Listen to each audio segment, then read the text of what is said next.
এর আগে বিজেপি মিছিল দেখেছিলাম, ওখানে আজকে তোমরা শান্তিপূর্ণভাবে যে যাত্রা করলে, এটাই তো স্বাভাবিক। হঠাৎ করে একই দল, সবাই একই দলের প্রার্থী, সবাই একই লড়াইয়ের কমরেড, তারা নিজেদের মধ্যে গুদাগুদি করবেই বা কেন? এটাই তো স্বাভাবিক। একটা দলের নমিনেশন জমা দিতে এসে নিজেদের মধ্যে মারামারি হয়, এইটাই অস্বাভাবিক। কিন্তু এটা হওয়ারই কথা। কেন আমাদের এখানে কি, যাদেরকে দেখছি সবাই একটা পরিবারের মতো, আমরা সুখে দুঃখে সবাই একসঙ্গে আছি, যারা প্রার্থী নন প্রত্যেকে।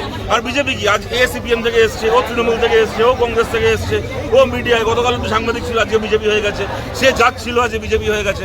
বিভিন্ন জায়গা থেকে, মানে বিভিন্ন ঘাটের মোড়া ভেসে এসে একটা জায়গায় এসছে।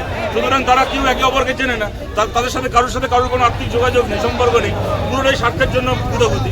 এটাই তো হবে স্বাভাবিক কথা। এই যে বিজেপি এখন বাংলায় বলছে যে তৃণমূল বিরোধী ভোটকে ভাগ হতে দেবেন না, তৃণমূল বিরোধী ভোটকে কেউ ভাগ হতে দেবেন না। এদিকে থেকে ময়নাগুড়িতে বাবুরা নিজেরাই নিজের পার্টির দুটো প্রার্থী দিয়ে রেখেছে।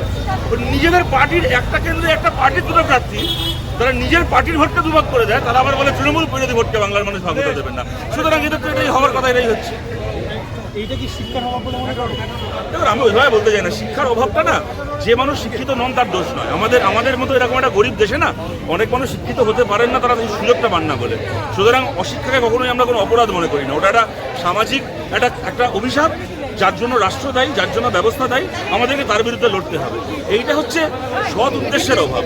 কতগুলো লোক ধান্দা চরিতার্থ করার জন্য ওখানে গিয়ে ছুটেছে, তারা একে অপরের সঙ্গে এই সমস্ত করছে, এটাই স্বাভাবিক কথা, এতে আমরা অবাক নই। তবে এইটুকু বলছি, এগুলো নিয়ে ভাই আপনি বেশি মাথা ঘামাবেন না। আজকে এপ্রিল মাসের 6 তারিখ, কেমন মে মাসের 4 তারিখ হতে আর 28 দিন বাকি আছে।